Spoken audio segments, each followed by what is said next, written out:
కరీంనగర్ ఉమ్మడి జిల్లా వ్యాప్తంగానే కాదు తెలంగాణ రాష్ట్ర వ్యాప్తంగా కరీంనగర్ డైరీ తన సేవలు అందిస్తుంది. ఇదే అంశానికి సంబంధించి ఫౌండర్ అండ్ చైర్మన్ రాజేశ్వరరావు మనతో ఉన్నారు.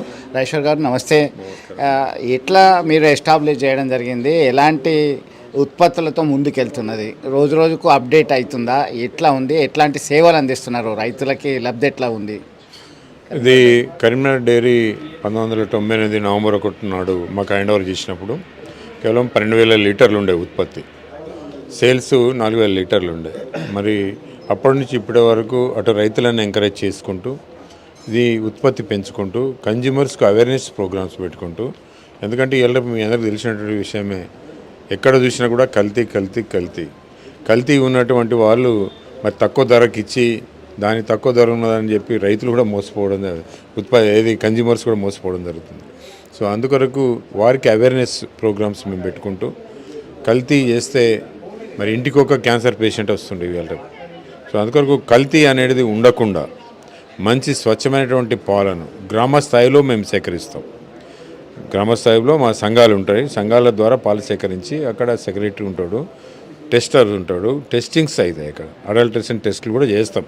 ఎందుకంటే జనరల్గా విలేజెస్లో అడల్ట్రేషన్స్ కాదు, ఒకవేళ అయినా కూడా ఒకరికి కాకుండా అందరికీ తెలుస్తుంది. ఎందుకంటే ఆయనకి ఎన్ని పశువులు ఉన్నాయి, ఎన్ని పాలు వస్తాయి, మళ్ళీ సడన్గా ఎందుకు పెరిగినాయి అనేది ఎవరికైనా అందరి దృష్టి వస్తుంది. సో అట్లా మేము దాన్ని కంట్రోల్ చేయగలుగుతాము టెస్టింగ్ ద్వారా. విలేజ్ స్థాయి లోపల, గ్రామ స్థాయి లోపల టెస్టింగ్ అయిన తర్వాత మళ్ళీ బల్కులింగ్ యూనిట్ లెవెల్లో కూడా మేము మొత్తం టోటల్ మిల్క్ కూడా టెస్ట్ చేస్తాం. అది వచ్చిన తర్వాత ట్యాంకర్ల నుంచి వచ్చిన తర్వాత ఈ డైరీలో కూడా ఇక్కడ కూడా మొత్తం టెస్టింగ్ చేస్తాం. ఈ టెస్టింగ్ చేసి ఇది మంచిగున్న వాటినే మేము తీసుకుంటాం. మా దగ్గర 100% మంచిగానే ఉంటాయి, మంచిగా లేని ఏమి ఉండవు. సో అట్లా దీన్ని అడల్ట్రేషన్స్ లేకుండా మంచి పాలను సేకరించి మంచి పాల పదార్థాలు, క్వాలిటీ ఉన్నటువంటి పాల పదార్థాలను కన్జ్యూమర్స్కి ఇచ్చినప్పుడే మేము 4,000 నుంచి 1,80,000 వరకు సేల్స్ పెంచినాం. సో రైతులకు కూడా మంచి రెమ్యునరేటివ్ ప్రైస్ ఇచ్చుకుంటూ వాళ్ళ వెల్ఫేర్ యాక్టివిటీస్ కూడా అటు మేము మాకు రెండే ముఖ్యము. ఒకటి రైతు సాదేటువంటి పశువు. మరి రైతు సాదేటువంటి పశువు గురించి కూడా మేము ఆలోచించి, మరి పశువు అనుకోని సంఘటన జరిగి చనిపోయినప్పుడు వాటికి కూడా కొంత ఆర్థిక సాయం ఇచ్చేందుకు 15,000, 20,000, 25,000 వాళ్ళ దగ్గర ఒక 250 రూపాయలు మేము తీసుకొని ఎవ్రీ ఇయర్, మరి వాళ్ళకు చనిపోతే 15,000, లోకల్ అయితే గ్రేడెడ్ అయితేనేమో 20,000, ప్యూర్ అయితేనేమో 25,000 అట్లా ఇచ్చుకుంటూ మళ్ళీ మేము ఒక లోన్ కూడా మేము వాళ్ళకి ఫెసిలిటీ ఇవ్వడం జరిగింది. దాని ద్వారా ఇంకో పశువు కొనుక్కునేందుకు, అంటే రైతుకు కంటిన్యూ ఇన్కమ్ ఉండాలనే ఉద్దేశంతో మరి ఇటువంటి కార్యక్రమాలు చేపట్టడం జరిగింది. వాటి ట్రీట్మెంట్ కొరకు కూడా మేము 4 అంబులెన్స్లు పెట్టినాం, ఎమర్జెన్సీ ట్రీట్మెంట్స్ కొరకు. విఏలను 40-56 మంది విఏలను పెట్టాం. వాళ్ళు ఒక్కొక్క బల్కులింగ్ యూనిట్లో ఒకరు ఉంటారు, వాళ్ళు మొత్తము ఫస్ట్ ఎయిడ్ ట్రీట్మెంట్ చేస్తారు. సో అట్లా వాటి హెల్త్ గురించి కూడా మేము చేసుకుంటున్నాం. దాని తర్వాత ఫీడ్ మీద ఒక 100 రూపాయలు సబ్సిడీ ఇస్తాం క్వింటాల్కు. అదేవిధంగా పచ్చిగడ్డి పెట్టుకుంటే ఒక 3,000 రూపాయలు, 1,500 రూపాయలు అట్లా వాళ్ళు విస్తరణ చేసిన దాన్ని బట్టి ఇవ్వడం జరుగుతుంది. సో అట్లా పశువుల గురించి చూసాం. ఇటు మన ఉత్పత్తిదారుల గురించి కూడా వాళ్ళ ఆడపిల్లల పెళ్ళిళ్ళు అయితే పుస్తెల మట్టలు ఇస్తాం. దాదాపు ఒక 20-25,000 రూపాయల వర్త్ ఆఫ్ గోల్డ్, సిల్వర్కు సంబంధించింది వారికి ఇవ్వడం జరుగుతుంది. అదేవిధంగా వాళ్ళ కుటుంబ సభ్యులు ఎవరైనా అనుకోని సంఘటన జరిగినప్పుడు పాలు పోసేటువంటి రైతు భార్య చనిపోయినా, పాలు పోసే రైతు చనిపోయినా 50,000 రూపాయలు ఆ కుటుంబ సభ్యులకు ఇస్తాం. సో అట్లనే వాళ్ళ పిల్లలకు కూడా 9th, 10th చదివేటువంటి పిల్లలకు కూడా స్కాలర్షిప్లు ఇస్తాం. సో ఇట్లా వాళ్ళని రైతులను సంక్షేమ కార్యక్రమాల రూపకంగా మంచి రెమ్యునరేటివ్ ప్రైస్ ఇచ్చుకుంటూ. ఒకటి చెప్పండి, మీరు రైతు దగ్గర ఒక లీటర్ పాలు తీసుకుంటే రైతుకి ఏం ప్రైస్ ఇస్తున్నారు? ప్రాసెసింగ్ అయిన తర్వాత ఆ పాల ప్యాకెట్ ఒక లీటరు మనకి ఎంత వినియోగదారునికి చేరుతుంది? అంటే ఇప్పుడు ఈ పాల దానికి మీకు ఫ్యాట్, SNF మీద రేటు ఆధారపడి ఉంటుంది. సో మ్యాక్సిమము గేదెలలో, బర్రెలలో అయితే 10% ఫ్యాట్ ఉంటుంది మ్యాక్సిమం. ఆవులలో అయితేనేమో 5% వరకు ఉంటుంది. సరే కొంతమందికి 4% కూడా ఉంటుంది, కొంతమంది 3% వస్తుంది. సో అట్లా డిపెండ్స్ అపాన్ అది. కానీ యావరేజ్గా చూస్తే మీకు బర్రె పాలకు 70 నుంచి 75 రూపాయలు పడుతుంది, ఆవు పాలు 40 నుంచి 45 రూపాయలు పడుతుంది, యావరేజ్ చెప్తున్నాను. ఎందుకంటే ఇంకా వాళ్ళ ఫ్యాట్ ఎక్కువ ఉంటే ఎక్కువ రేటు పడుతుంది, ఫ్యాట్ తక్కువ ఉంటే తక్కువ రేటు పడుతుంది.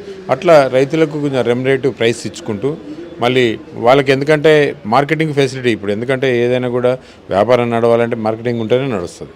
సో అందుకొరకు రైతులకు మార్కెటింగ్ ఫెసిలిటీ కల్పించుకుంటూ మేము కూడా ఉత్పత్తి చేసినటువంటి పాలను తీసుకొచ్చి సేకరించినటువంటి పాలను ప్రాసెస్ చేసి బై ప్రోడక్ట్స్ రూపకంగా దాదాపు ఒక 20-25 మాకు ప్రోడక్ట్స్ ఉన్నాయి. ఆ 20-25 ప్రోడక్ట్స్ దానిలో శాంపిల్గా ఏమేమి బై ప్రోడక్ట్ చేస్తున్నారు? ఉదాహరణకి మీకు దానిలో నుంచి పాలు, పెరుగు, నెయ్యి, వెన్న ఇట్లా వస్తుంది కదా. ఇంకా పాల నుంచి మేము దూద్ పేడ చేస్తాం, తర్వాత డేట్స్ కోవా చేస్తాం, డేట్స్ కలిపి కోవా చేస్తాం, ఫ్లేవర్డ్ మిల్క్ చేస్తాం, బటర్ మిల్క్ చేస్తాం, కర్డ్ చేస్తాం.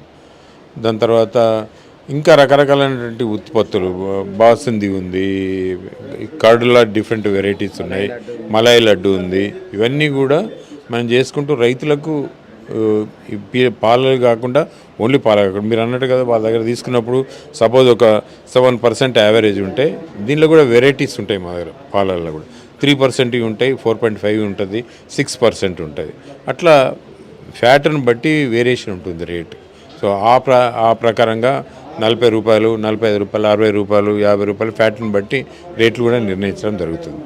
అంటే రైతులు ఆల్మోస్ట్ ఆల్ 1,00,000 వరకు పాడి రైతులు ఆధారపడి ఉన్నారు. మీకు సంబంధించి ఎన్ని యూనిట్లు నడుస్తున్నాయి ప్రస్తుతం కరీంనగర్తో పాటు ఇతరత్ర ప్రాంతాల్లో కూడా మీరు ఎస్టాబ్లిష్ చేశారు?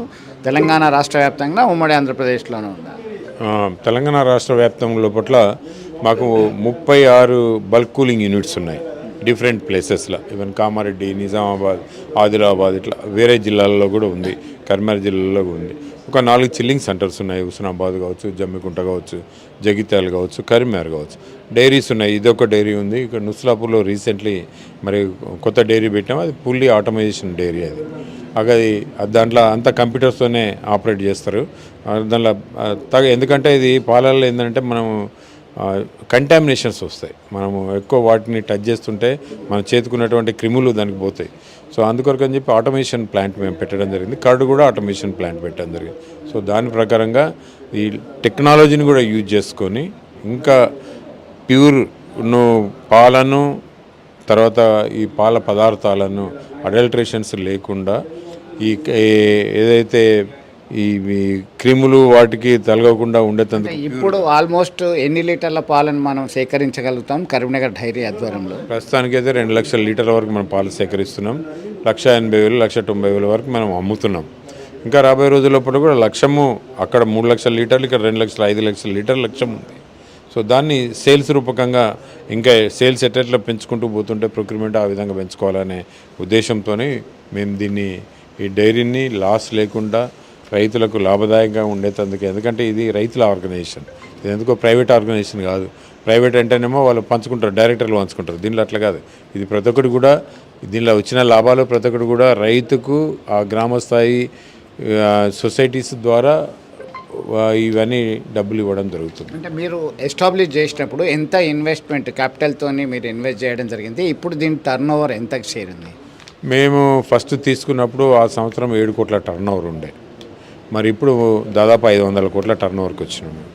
సో అట్లానే అప్పుడు 12,000ది, ఇప్పుడు 2 లక్షల లీటర్లకు వచ్చింది. అప్పుడు 4,000ది, ఇప్పుడు 1,80,000, 90,000 వరకు అమ్ముతున్నాం. అట్లా డే బై డే ఇంప్రూవ్మెంట్ చేసుకుంటూ తెలంగాణలో నెంబర్ 1 డైరీగా మరి పేరు తీసుకురావడం జరిగింది.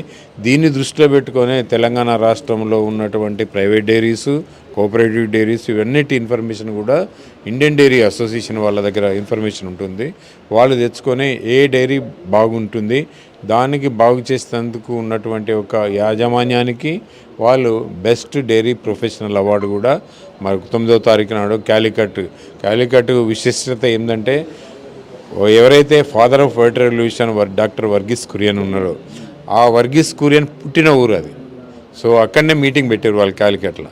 సో క్యాలికట్లో మేము మొన్న పోయి అవార్డు తీసుకోవడం జరిగింది. Best professional award Telangana state మొత్తంలో ఒక కరీంనగర్ డైరీకి రావడం జరిగింది. ఆంధ్రప్రదేశ్లో వేరే రాష్ట్రాలకు వేరే ఒక్కొక్క రాష్ట్రానికి ఒక్కరినే సెలెక్ట్ చేస్తారు. సో ఆ విధంగా మరి మనకు ఈ అవార్డు ఇవ్వడం జరిగింది. చాలా సంతోషం, ఎందుకంటే ఇదంతా కూడా ఈ award goes to the farmers only, మా పాలకవర్గానికి, ఫార్మర్స్కు. దీన్ని ఎక్స్పోజ్ చేసినట్టు మీ మీడియాకు కూడా మా యొక్క కృతజ్ఞతలు కూడా తెలుపుతున్నాం. అంటే మీరు రైతులకి, పాడి రైతులకి, అలాగే దీని మీద ఆధారపడి చాలా చిన్న ఇండస్ట్రీస్ కూడా స్టార్ట్ చేస్తున్నారు, బల్క్గా ప్రైవేట్గా డైరీ ఫార్మ్స్ మెయింటైన్ చేసి, వారికి ఇచ్చేటువంటి సూచన ఏంటి, సలహా ఏంటి?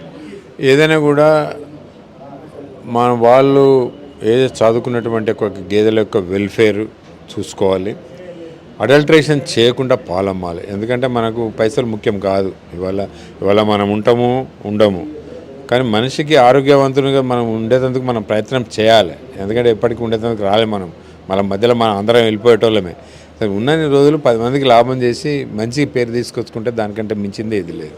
మీకు నాణ్యతకి ఇంత ప్రాధాన్యత ఇస్తున్నారు, కరీంనగర్ డైరీకి సంబంధించిన ప్రోడక్ట్